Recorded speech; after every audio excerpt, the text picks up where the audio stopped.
jiwaku, ketenangan di batinku. Ada dalam hadiratmu, ku menyembahmu.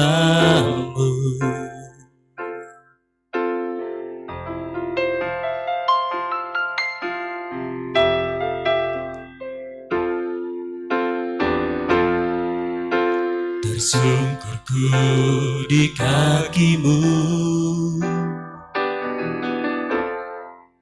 rasakan hadiratmu. Takkan ku melepaskanmu, kau cahaya bagiku. Mengiringmu seumur hidupku, masuk dalam rencanamu Bapa. Pikiranku, kehendakku, ku serahkan padamu. Harapanku hanya di dalam-Mu. Ku kan teguh bersama-Mu Tuhan. Jadikanku bejana-Mu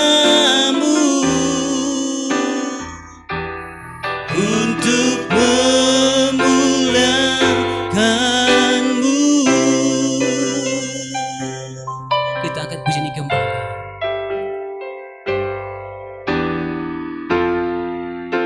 Kekuatan di jiwaku, ketenangan di batinku, ketenangan di batinku. Ada dalam hadirat-Mu, ku menyembah-Mu. Tersungkurku di kaki-Mu,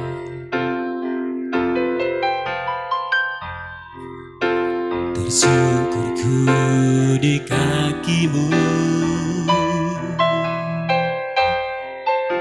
Rasakan hadirat-Mu.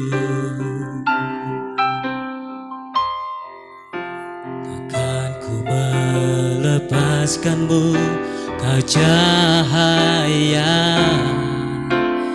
bagiku.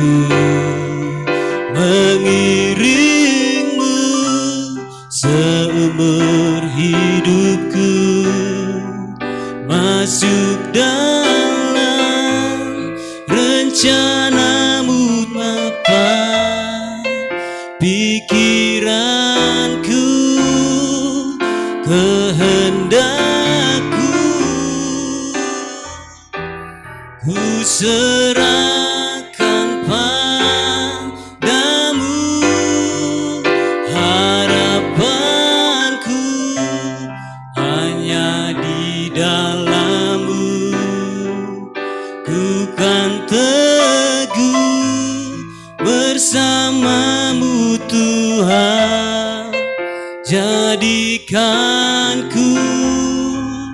bejana-Mu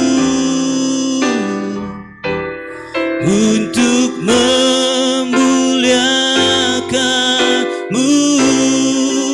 Mengiringmu seumur hidupku, masuk dalam rencana-Mu Bapa. Pikiranku, kehendakku, ku serahkan padamu. Harapanku hanya di dalam-Mu.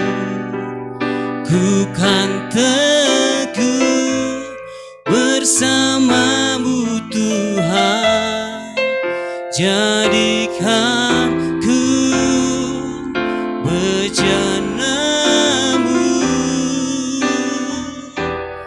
untuk memuliakanmu.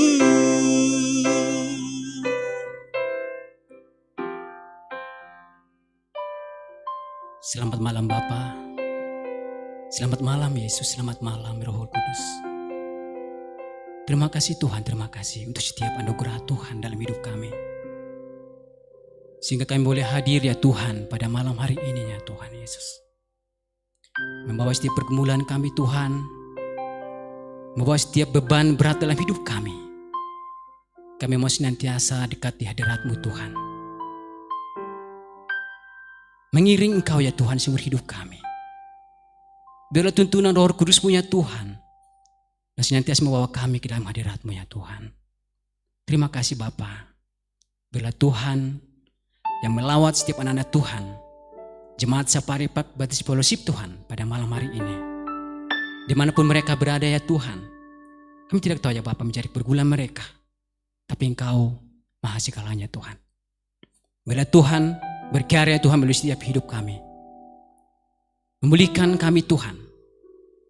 Beban hidup kami taruh ya Tuhan di bawah kaki-Mu. Biar Tuhan yang berkarya, biar Tuhan yang membebaskan kami, lepaskan kami Tuhan. Terima kasih ya Tuhan Yesus. Berkati ya Tuhan setiap hamba-Hamba-Mu yang sudah hadir pada malam hari ini Tuhan. Biarlah Kudus-Mu ya Tuhan diam senantiasa ya Tuhan dalam hati kami. Kuduskan kami Tuhan, kuasai hati pikiran kami. Berkati hamba-Mu, Bapak Pendeta John Roni Tuhan, yang akan membawa kebenaran firman Tuhan pada malam hari ini. Biarlah firman-Mu yang akan disampaikan hamba-Mu ya Tuhan, benar-benar ya Tuhan seturut dengan kehendak-Mu, dan dapat juga diterima oleh anak-anak-Mu ya Tuhan, menjadi kekuatan dari hidup kami. Terima kasih Tuhan Yesus. Kami serahkan ya Tuhan ibadah doa kami ini hanya ke dalam tangan kuasa-Mu. Di dalam nama Yesus Tuhan kami sudah berdoa dan mengucap syukur. Haleluya. Amin. Masih semangat Bapak Saudara? Ada amin? Haleluya. Kami ujang bagi Bapak, Ibu Saudara berbagi berdiri. Kita mau nyatakan bahwa Tuhan masih berkat kita. Jangan pernah ragu bahwa sebesar apapun beban dalam hidup kita, ketika kita bawa ke dalam Tuhan, Tuhan akan berikan kekuatan. Baik, kita bersama katakan, tak pernah aku ragu Tuhan.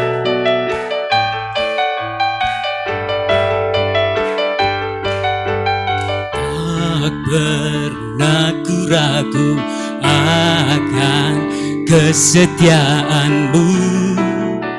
Kau pegang hidupku sepenuh jiwaku Tuhan.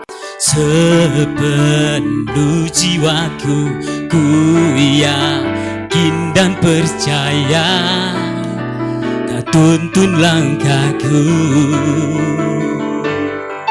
Engkaulah Raja dalam hidupku, berkuasa berjaya untuk selamanya. Hanya Kau Tuhan, sumber kekuatan. Kuasa-Mu tercurah bagiku senantiasa. Dengan-Mu Tuhan, ku kan berjalan dari kemuliaan sampai kemuliaan selamanya. Sama-sama kita kembali akan pujian ini. Tak pernah kami ragu Tuhan. Tak pernah ku ragu akan kesetiaan-Mu. Kau pegang hidupku sepenuh jiwa kami percaya. Sepenuh jiwaku ku yakin dan percaya, Kau tuntun langkahku. Yesus, Kaulah Raja dalam hidupku, berkuasa berjaya untuk selamanya. Hanya Kau Tuhan, sumber kekuatan. Kuasa-Mu tercurah bagiku senantiasa. Dengan-Mu Tuhan, ku kan berjalan dari kemuliaan sampai kemuliaan. Hanya Kau Tuhan, sumber kekuatan.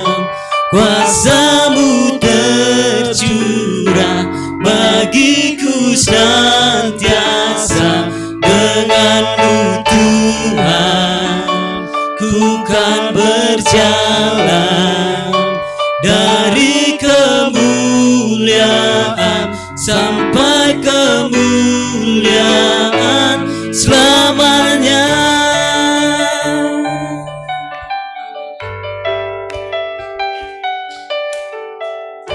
Puji nama Tuhan. Ada sukacita, Bapak Saudara? Sebesar apapun masalah di hidup kita, yakin dan percaya bahwa Allah kita adalah Allah yang setia. Ada amin? Puji nama Tuhan. Silahkan duduk Ibu Saudara. Kita mempersiapkan hati dan pikiran kita untuk mendengarkan kebenaran firman Tuhan yang disampaikan oleh hambanya Bapak Pendeta John Roni. Kita kembalikan pujian kita.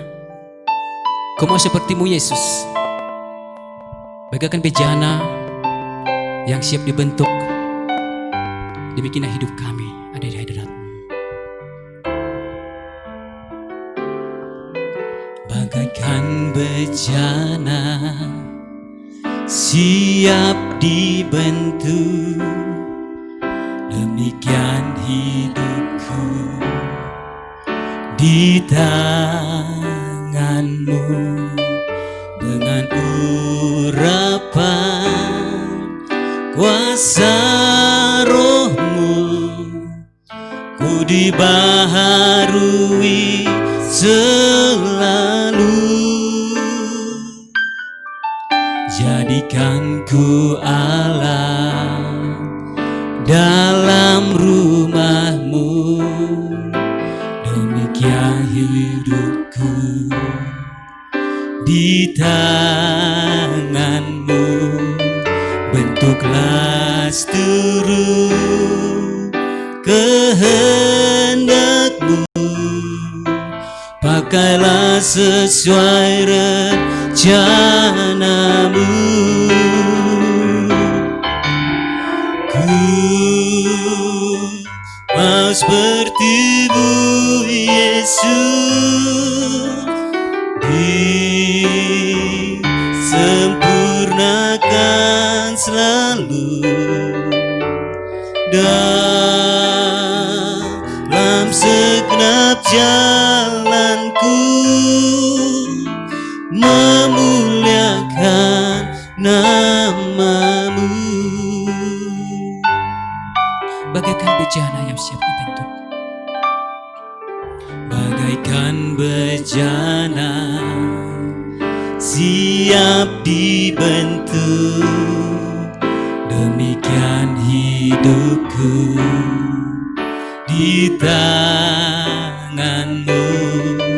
Dengan urapan kuasa Roh-Mu, ku dibaharui selalu.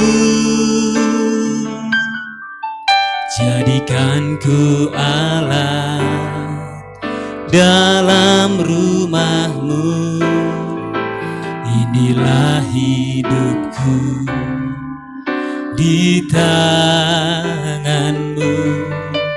Bentuklah seluruh kehendak-Mu, pakailah sesuai rencana-Mu. Ku mau seperti-Mu Yesus,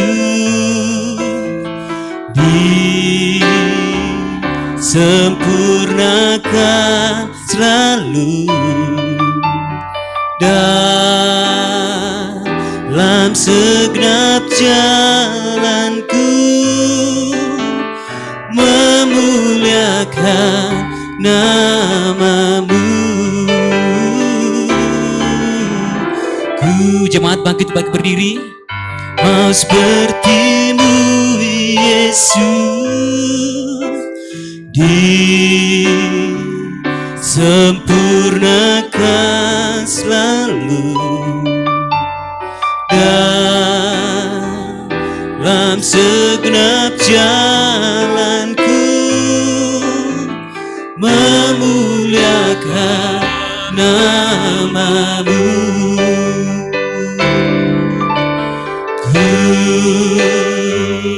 Mau sepertimu Yesus, Sempurnakanku selalu. sempurnakan selalu dalam segenap jalanku, memuliakan namamu. Memuliakan namamu. Bapak, itu doa kami, kerinduan kami, hati kami, dan kami datang dan sungguh-sungguh mohon Tuhan Yesus, kami ingin disempurnakan supaya kami dapat menjadi seperti Engkau yang adalah sempurna. Kami yang tidak layak ini, termasuk hamba, kami mohon urapan sungguh-sungguh dari Tuhan Yesus untuk kami dapat memahami kebenaran firman Tuhan yang luar biasa dalam kehidupan kami. Dalam namamu kami berdoa dan menyerahkan saat pemberitaan firman Tuhan ini. Dalam namamu Bapa kami berdoa. Amin. Silakan duduk. Terima kasih Pak Marula, Mas Yul. Terima kasih. Di dalam situasi seperti ini ada banyak sekali manusia, ada banyak sekali upaya untuk menjaga kesehatan. Paling tidak menjaga kesehatan. Sebelumnya fokusnya adalah bagaimana untuk menjadi lebih muda lagi. Betul Pak Tony, kita berusaha untuk tidak kelihatan keriput. Tadi teman di sini mengatakan bahwa setiap keriput itu menunjukkan satu cerita di dalam kehidupannya, satu garisan keriput. Jadi saya katakan kepada istri saya 1 bulan yang lalu, saya mau cari krim yang untuk menghilangkan kerut. Kenapa? Coba lihat foto saya, udah mulai banyak kerut-kerut, dan dia berkata, well, kamu nggak bisa menghindari hal itu kan, katanya. Tetapi ada cara yang juga dilakukan oleh orang untuk mencoba memastikan. Sekarang kita tahu bahwa salah satu gejala dari COVID-19 adalah kekurangan saturasi oksigen di dalam darah, SpO2. Jadi ketika sudah di bawah 95% sudah semakin mengkhawatirkan, dan di bawah itu sudah harus memakai ventilator dan lain sebagainya. Tetapi dari mungkin 15 tahun yang lalu, 20 tahun yang lalu di Indonesia sudah banyak yang namanya oxygen chamber therapy, terapi tabung oksigen. Ada yang pernah melihat hal ini? Pernah mencoba? Belum pernah? Oke. Orang tua saya pada waktu sudah mulai menurun kesehatannya, kami membawa dia untuk masuk ke dalam, di Kelapa Gading, Jakarta ada, jadi masuk ke dalam tabung ini dan kemudian ditutup selama, tergantung paketnya, Anda mau ambil 45 menit, mau ambil 1 jam, maksimum 1 jam, dan Anda tiduran dan akan dipenuhi oleh oksigen O2 yang murni. Sebenarnya prinsipnya adalah sama aja dengan tidur di puncak Gunung Pangrango, seperti itu. Cuma di Jakarta nggak bisa dapat yang seperti itu. Jadi orang membuat seperti itu sehingga ada oksigen yang sangat murni, sehingga badan sel-sel akan diperbaharui lagi. Karena apa?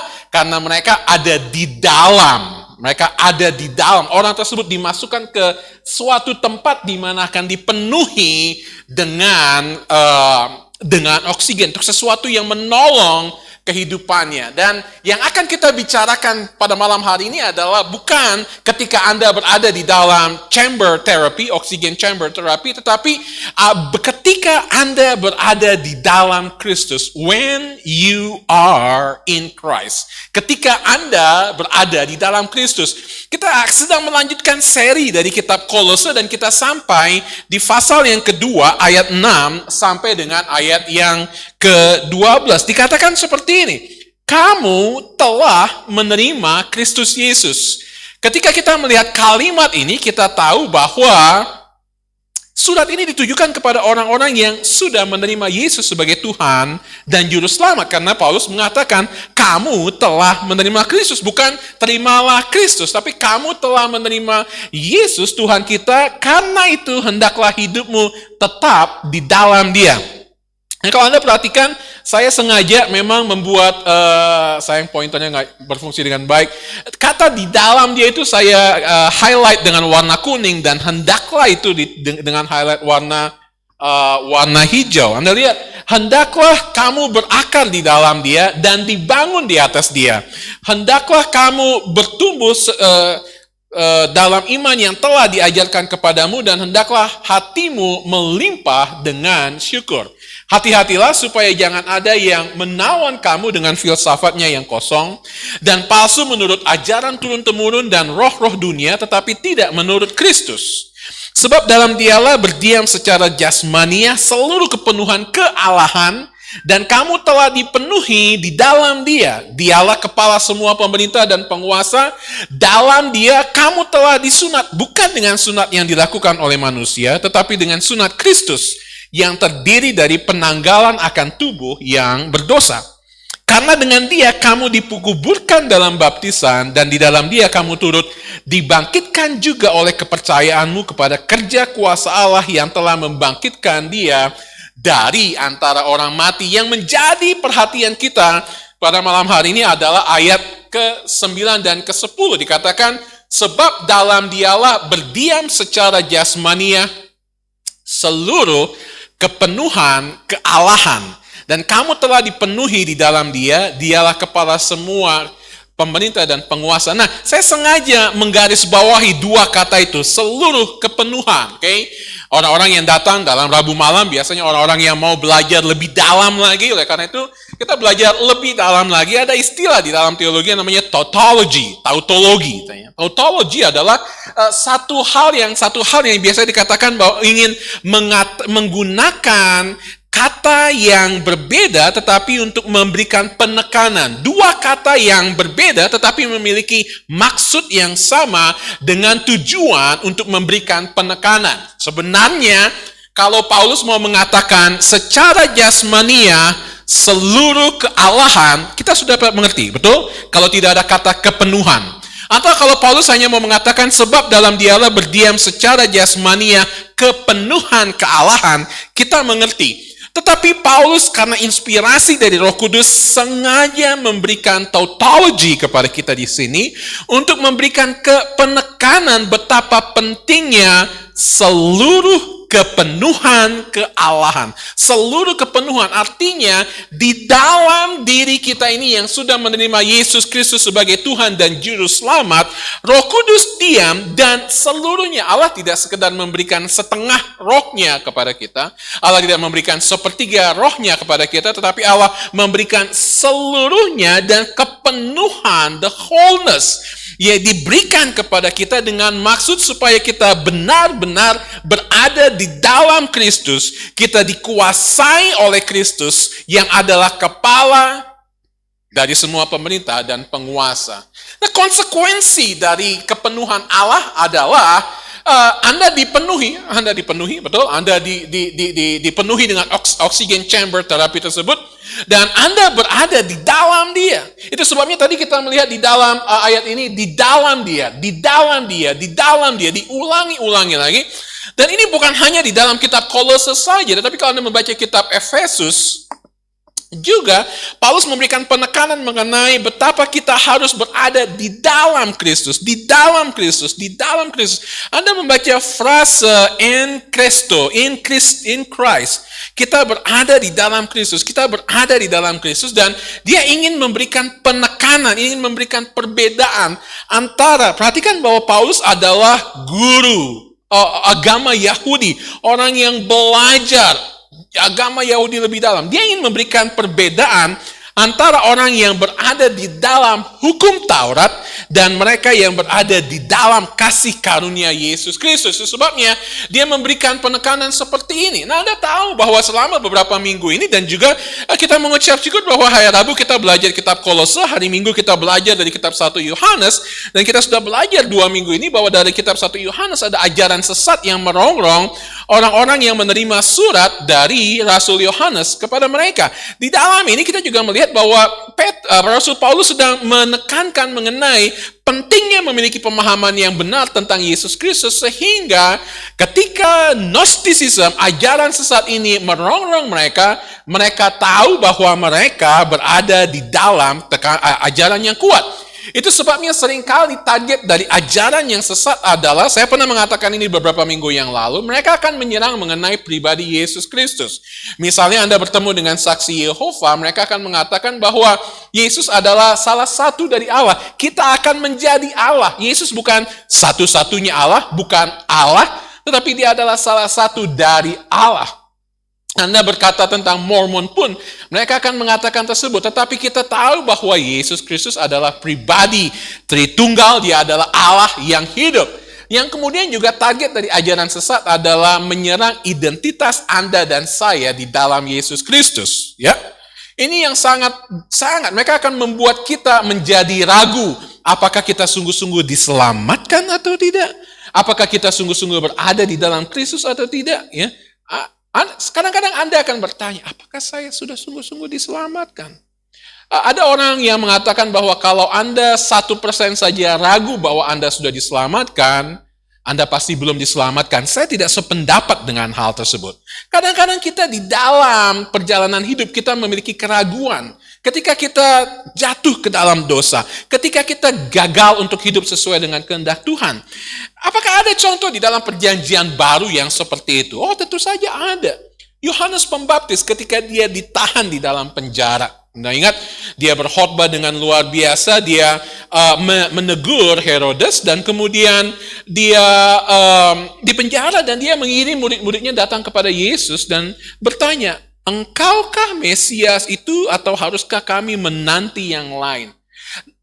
Ingat, Yesus berkata tentang Yohanes Pembaptis, tidak ada siapapun yang lebih besar dari yang pernah dilahirkan di dunia ini selain dari Yohanes Pembaptis.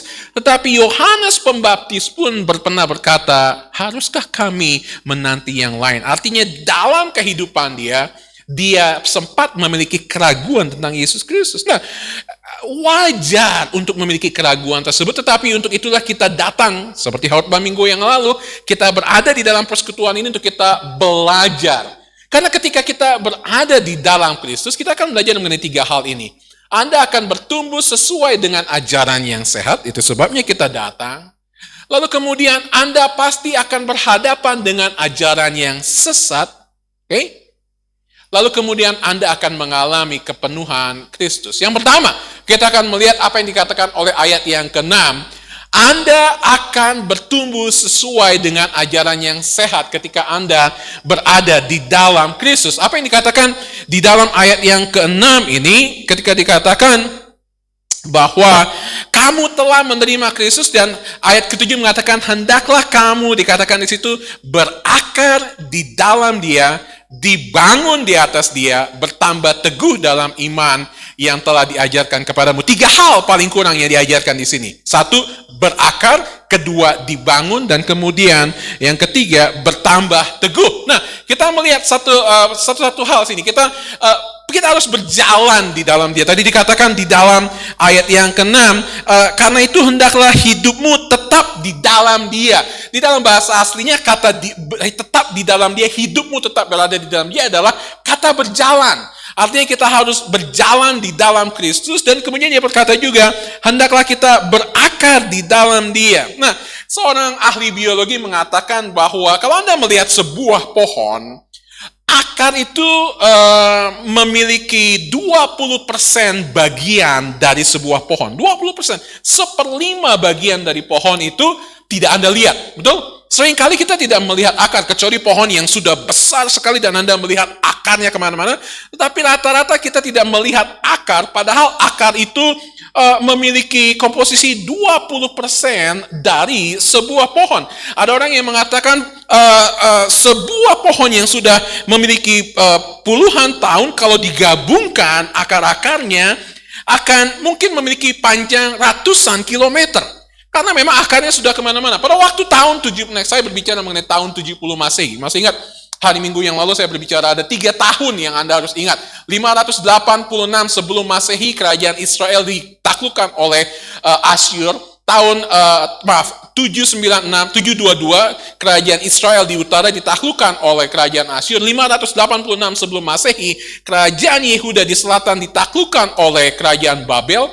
Dan tahun 70 Masehi, Kaisar Titus menyerang Yerusalem dan meluluhlantahkan. Dan ketika mereka menyerang Yerusalem, mereka mengatakan bahwa mereka harus meluluhlantahkan semuanya. Dan salah satu yang dilakukan adalah mereka memotong pohon-pohon zaitun yang ada di Yerusalem. Kita melihat bahwa seringkali di dalam Perjanjian Lama ada banyak ilustrasi tentang pohon zaitun.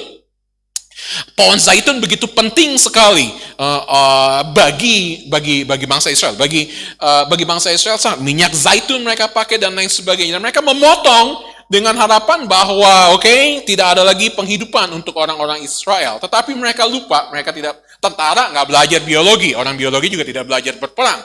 Tentara tidak belajar biologi dan mereka hanya memotong-motong saja, tetapi mereka tidak tahu bahwa pohon zaitun adalah pohon yang memiliki akar yang sangat kuat dan walaupun ditebang dia akan tumbuh lagi. Itu sebabnya beberapa puluh tahun kemudian pohon itu tumbuh lagi tetap karena apa? Karena ada akar yang begitu mendasar, bertumbuh ke dalam, kuat sekali. Dan ini yang dimaksudkan oleh Paulus, ketika kita berada di dalam Kristus, kita harus berakar di dalam Dia. Saya ingin bertanya kepada Anda, apakah Anda sudah sungguh-sungguh berakar di dalam Kristus? Artinya Anda berakar di dalam Kristus, Anda tahu bahwa godaan apapun, cobaan apapun, masalah apapun yang Anda hadapi, Anda tahu bahwa Anda ada di dalam Kristus. Anda tahu bahwa Dia akan dapat menolong Anda.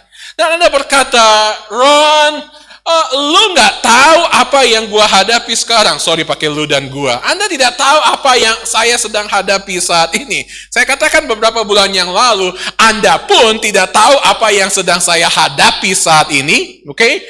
Karena masalah kita juga sama. Kita memiliki masalah yang sama. 15 bulan lebih terpisah dengan istri dan anak-anak adalah bukan hal yang mudah. Saya berkata kepada orang, kalau bukan karena Roh Kudus yang hidup mengendalikan, menjaga, melindungi, menuntun, memberikan kesabaran dalam kehidupan saya, kalau tidak ada akar yang kuat dalam Kristus Yesus, dan selesai hidup saya.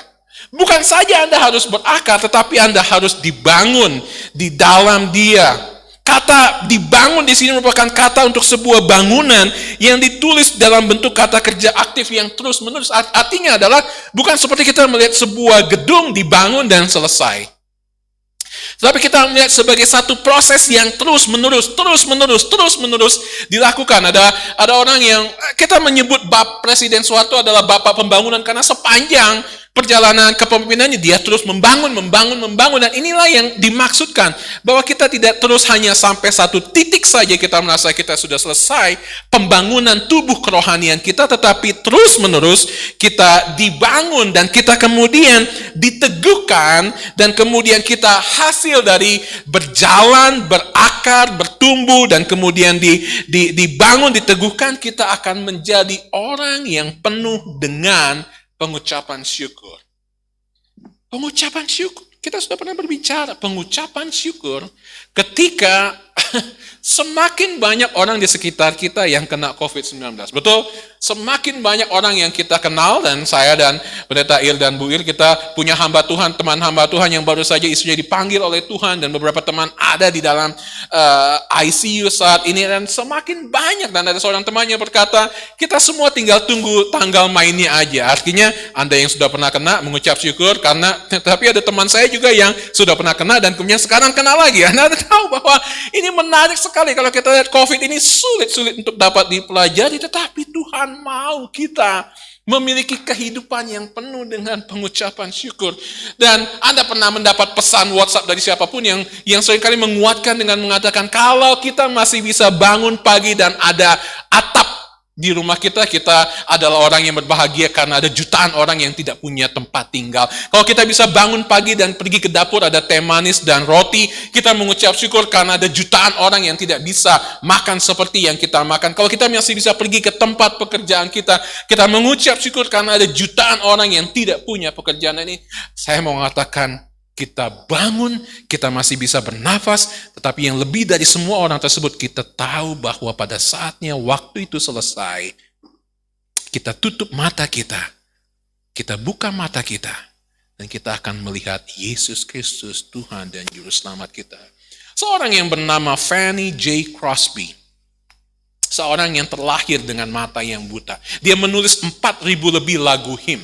Okay? Luar biasa. Sebabnya Anda harus belajar lagu-lagu him karena ada kata-kata yang luar biasa. Fanny Crosby menulis lebih dari 4.000 lagu-lagu nyanyian pujian, lagu-lagu him. Dan dia buta dari lahirnya, tetapi orang yang luar biasa, lagunya indah-indah sekali. Suatu saat dia ditanya orang, Fanny, apakah Anda pernah menyesal Anda dilahirkan buta dari lahir?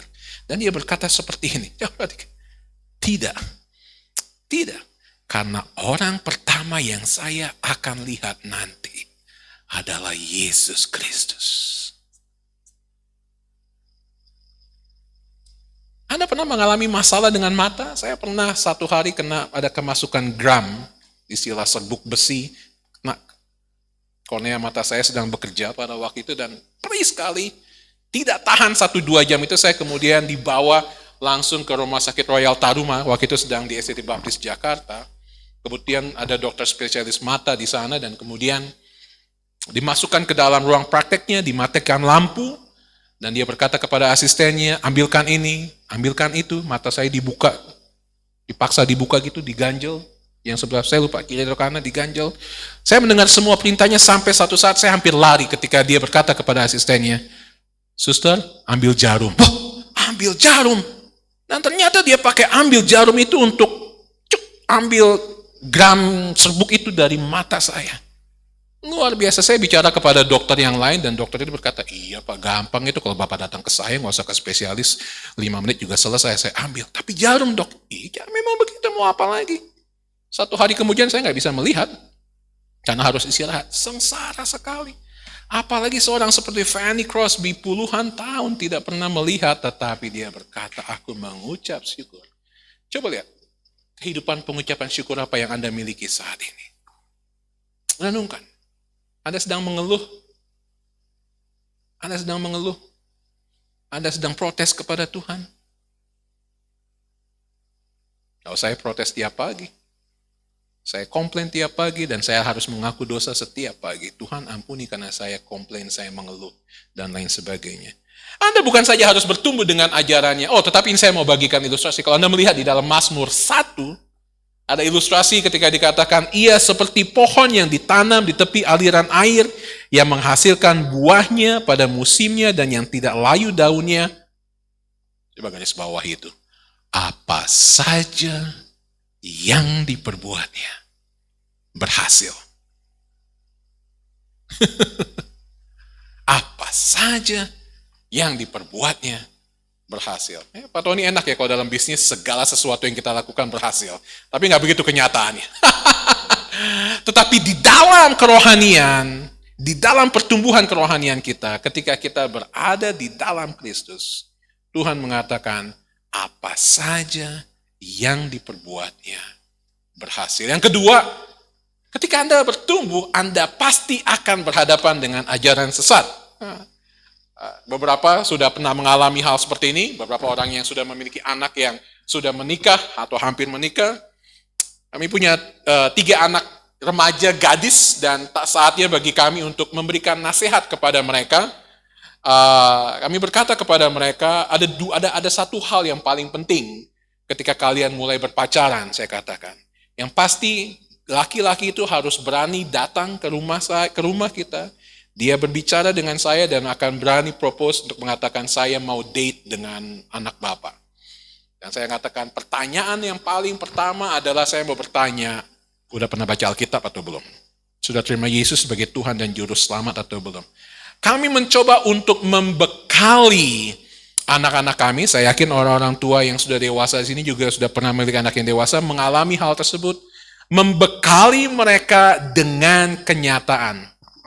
Pada waktu Michelle dan Maureen, mereka bersama-sama masuk, mereka beda 2 tahun, tapi mereka masuk kuliah tahun yang sama, karena Maureen loncat kelas 2 kali, dan ketika malam sebelum mereka masuk, karena ini penting, anak-anak gadis, ketika mereka mau masuk kuliah besokannya, sebelum mereka berangkat ke dorm mereka, kami kumpulkan dan kami berbicara segala sesuatu. Dan kami berkata, nak, kalian akan bertemu dengan orang-orang yang akan mengacaukan kehidupan kalian.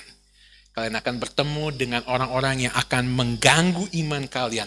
Dosen-dosen yang akan mencoba mengalahkan iman kalian. Mengatakan bahwa iman di dalam Kristen tidak benar. Dan saya juga berkata seperti ini.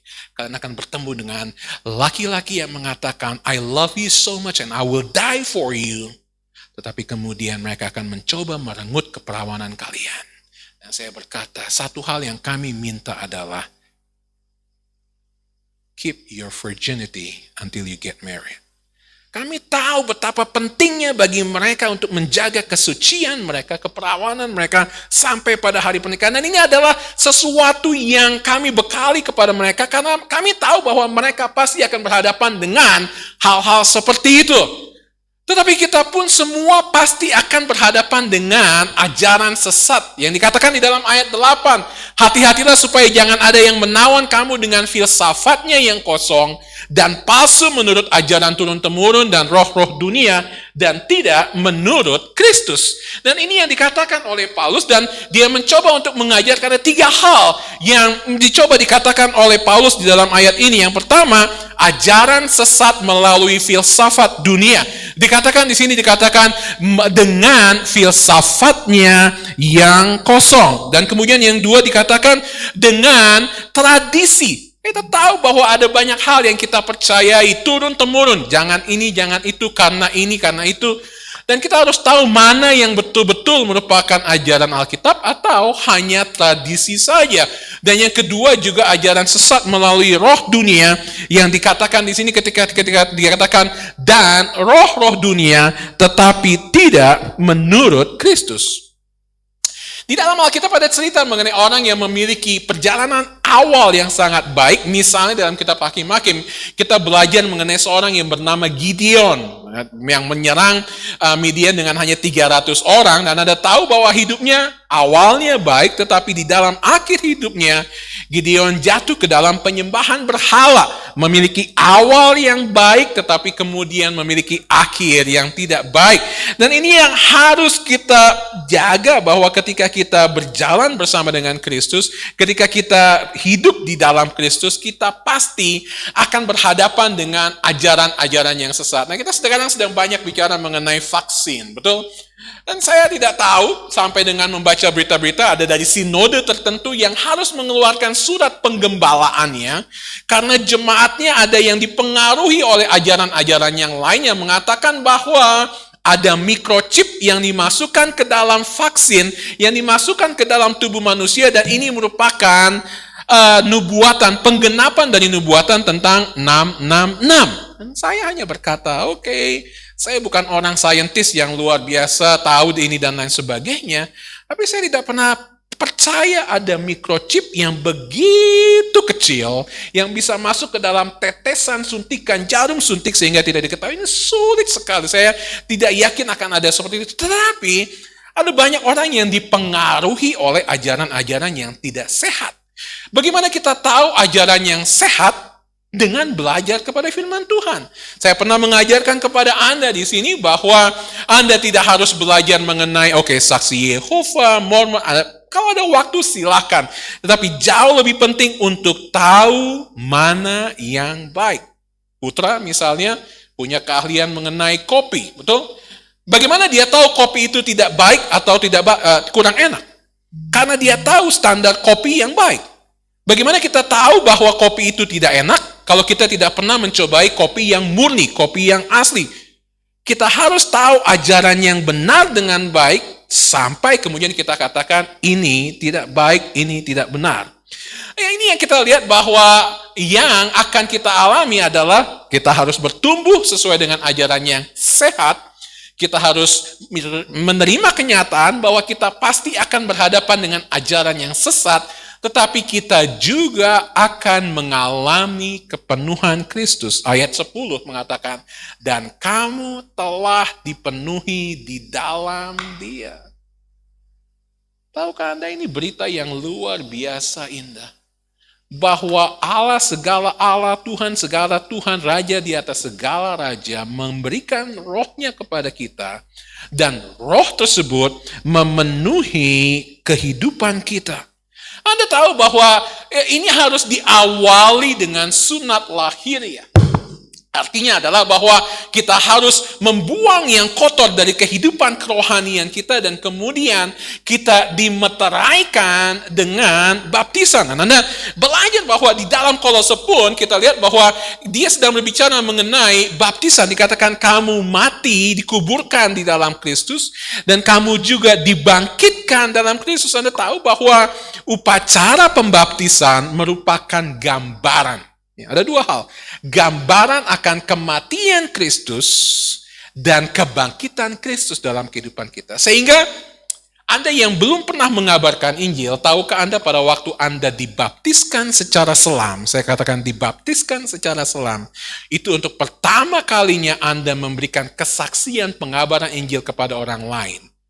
Kematian Kristus, kebangkitan Kristus, dan itu adalah pengabaran Injil yang sejati. Tiga hal yang kita lihat ketika kita berada di dalam Kristus. Bertumbuh sesuai dengan ajaran yang sehat. Anda pasti akan berhadapan dengan ajaran sesat. Dan Anda pasti akan mengalami kepenuhan Kristus. 2 hari ini ada yang viral di Instagram, di Facebook. Orang yang lupa ketika dia bawa mobil bensin dan dia isi diesel. Untungnya dia ingat sebelum dia nyalakan starter kuncinya. Jadi dia harus panggil mekanik, dikosongin lagi, sampai kemudian diisi lagi dengan baik. Tetapi ada orang yang katanya mencoba untuk mengisi Coca-Cola ke dalam tangki bensinnya. Dan Anda tahu. Saya nggak tahu apakah Anda, tapi mungkin Pak Marulam tahu, Bang Sony tahu, orang saudara-saudara kita dari Medan itu ahli, pakar dalam segala sesuatu. Dan ketika saya naik Metro Mini di Jakarta pada waktu itu, saya kaget sekali. Metro Mininya remnya mulai kurang neken, kurang minyak rem. Apa yang dilakukan Pak Marulan? Keneknya disuruh beli Fanta, Bu. Saya pikir, lagi gini, supirnya bilang, beli dulu Fanta itu, beli Fanta. Saya pikir, haus dia, padahal dia udah mau, lalu diapain? Tempat minyak remnya diisi Fanta. Hanya di Indonesia saja yang bisa seperti itu. Saya yakin Rusia yang begitu pintar juga nggak mungkin bisa pakai seperti itu. Tetapi bisa makan. Saya juga bingung dari mana Fanta sebagai pengganti minyak rem. Luar biasa. Anda tahu bahwa tangki bensin dan tangki bensin harus berada dan terkoneksi terus dengan mesin. Tangki bensin harus diisi dengan bensin yang tepat dan tangki bensin tidak boleh kosong dan harus terus menerus diisi. Kalau Anda mau menjadi mesin yang terus berjalan, Anda berada dalam Kristus. Kembali lagi kepada oxygen chamber therapy. Saya tadi pakai ilustrasi ini di awal. Saya tadi katakan bahwa saya mengantar ayah saya suatu saat, dan kakak saya berkata, Ron, kamu capek, sekalian aja kamu juga ikut di terapi. Oke, saya katakan. Saya belum pernah, saya antar ayah saya masuk ke dalam satu tabung, dan ketika tabung yang berikutnya dibuka, Anda tahu, orang yang belajar di Amerika seperti ini, pintar, kaya katanya, gagah berani, badannya besar. Ketika melihat tabungnya dibuka, saya berkata, no thank you, saya nggak jadi. Claustrophobia. Saya claustrophobia. Anda tahu, saya takut berada di tempat yang kecil. Dan saya takut untuk masuk ke dalam situ dan ditutup. Saya takut, dan kakak saya tertawa dan berkata, badan besar seperti ini ternyata claustrophobia. Takut untuk berada di dalam oxygen chamber terapi yang akan menolong kesehatan saya. Oke? Anda tahu kalau pendeta jujur di hadapan Anda, itu berarti cukup stay sampai di ruangan ini saja, nggak ada yang keluar dan cerita mengatakan, S3 ternyata takut sama ruangan kecil. Berapa banyak dari kita yang takut untuk berada di dalam Kristus? Berapa banyak dari kita tahu bahwa kalau kita masuk ke dalam Kristus, kita pasti akan bertumbuh. Tetapi berapa banyak dari kita yang tahu bahwa kalau kita berada di dalam Kristus, Kita nggak boleh lagi lakukan hal-hal yang dulu kita lakukan.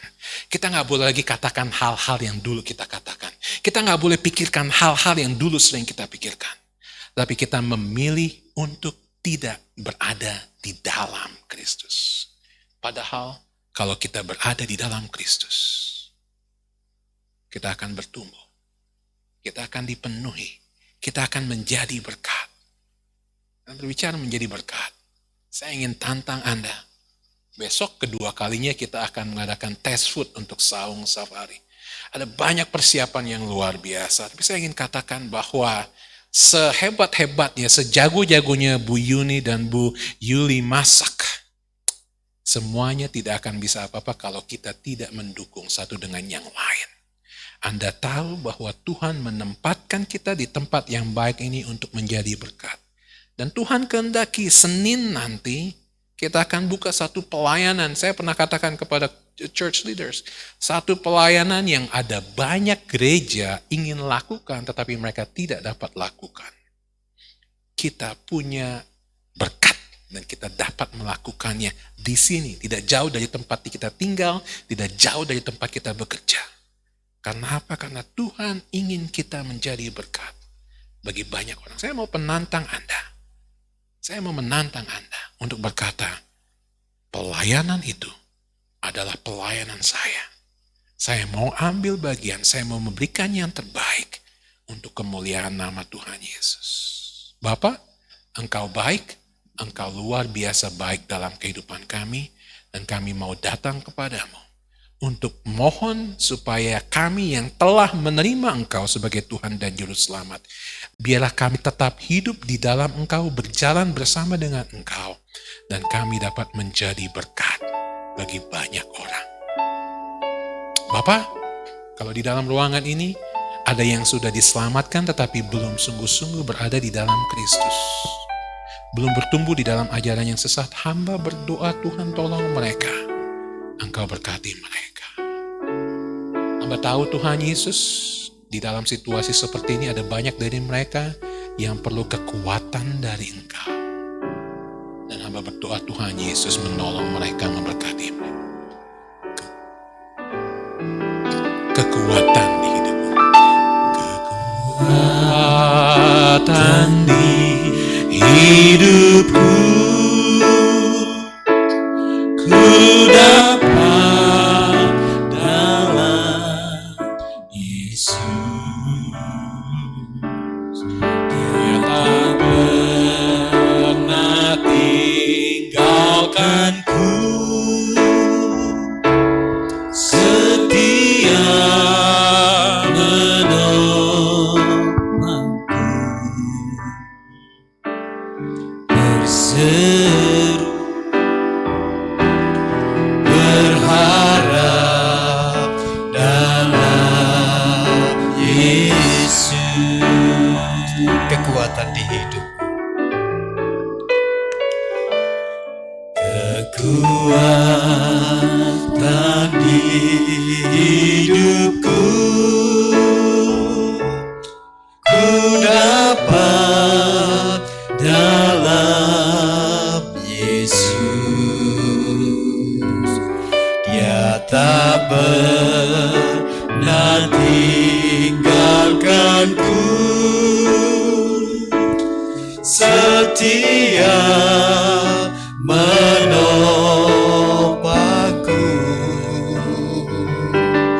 berseru berharap dalam Yesus. Ajaib kau Tuhan. Ajaib kau Tuhan, penuh kuasa, sanggup pulihkan keadaanku. Dalam tangan-Mu seluruh hidupku tak akan goyah selamanya. Ajaib kau Tuhan, penuh kuasa sanggup pulihkan keadaanku. Dalam tangan-Mu seluruh hidupku tak akan goyah selamanya.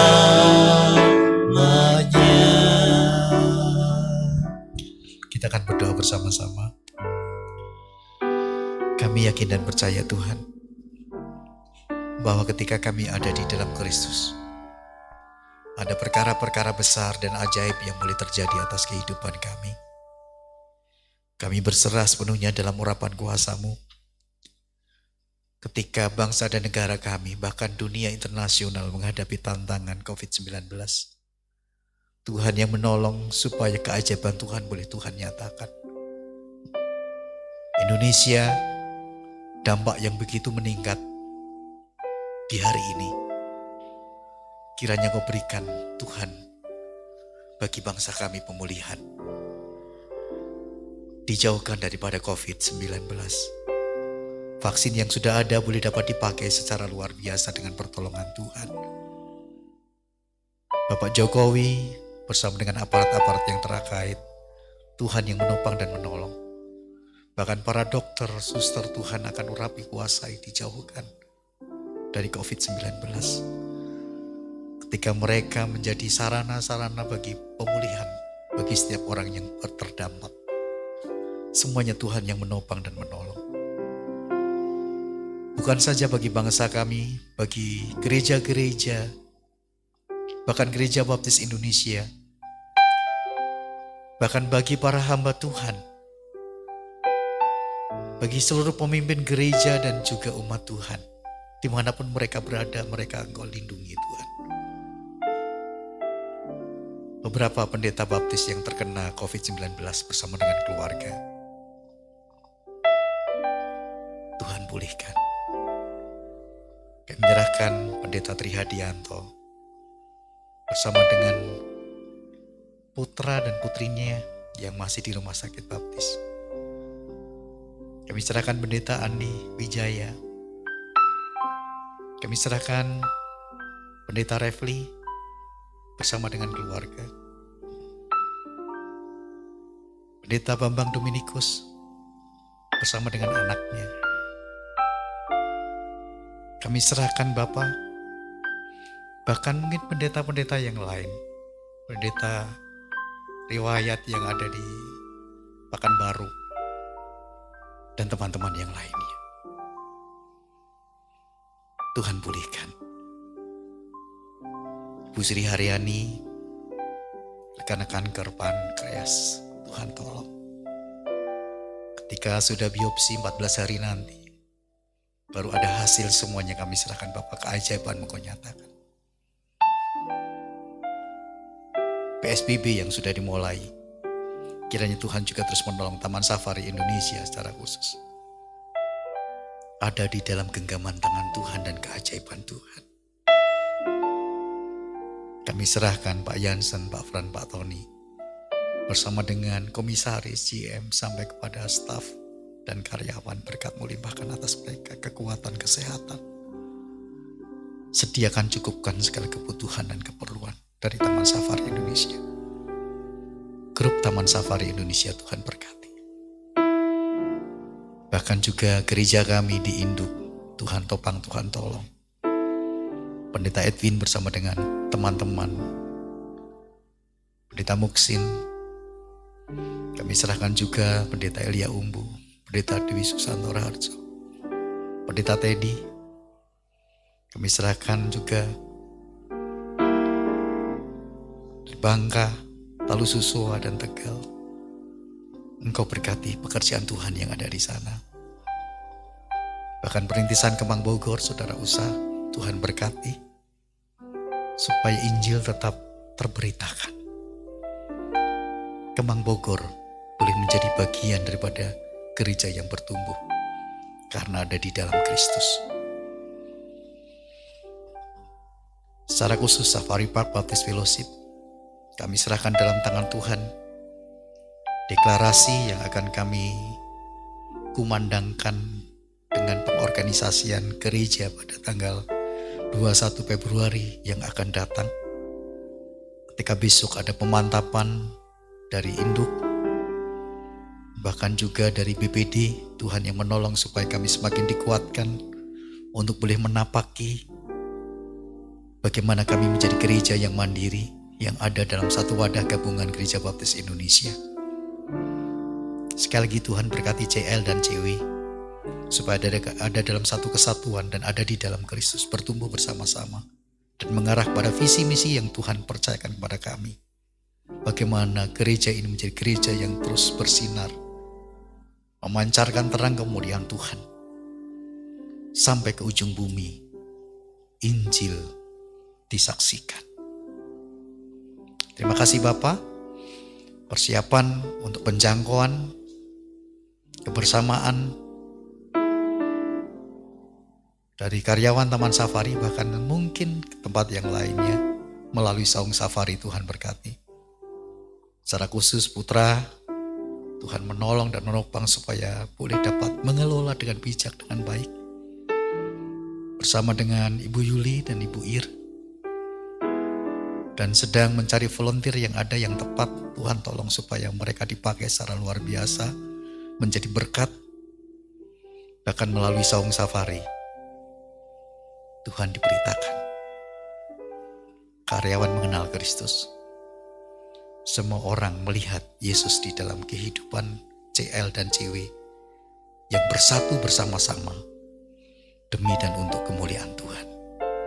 Sekali lagi Tuhan berkat melimpahkan pada Taman Safari, Pak Tony dan Ibu Yani secara khusus. Karena melalui hamba-Mu lah Saung Safari boleh berdiri dan menjadi berkat. Tuhan yang sudah mengawali, kami yakin bahwa Tuhan akan meneruskannya sampai kepada tujuan dan cita-cita Pak Tony, bahkan kami semua tergenapi karena Engkau. Terima kasih Bapak, pergumulan kami pribadi masing-masing dari kami, baik kami yang ada di tempat ini maupun yang di rumah kami masing-masing. Beban-beban kehidupan kami, perekonomian, pendidikan, lapangan pekerjaan, masa depan, pasangan hidup, mereka yang menantikan kelahiran, mereka yang merindukan keturunan. Kami serahkan bahkan beban-beban apapun yang sedang mereka hadapi. Kiranya Tuhan Engkau campur tangan.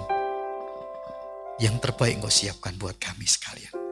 Bahkan mungkin hari ini di tempat ini ketika kami sedang menghadapi situasi yang sulit. Ketika kami ada di dalam Engkau Tuhan, biarlah Engkau campur tangan. Ketika kami mengangkat tangan, menyerah, biarlah Engkau turun tangan atas kami. Sepenuhnya kami serahkan dalam tangan kuasa-Mu. Terima kasih Tuhan, kami menyerahkan sekali lagi aktivitas kami sepanjang hari ini bahkan sampai besok. Semuanya Tuhan yang akan menopang dan menolong.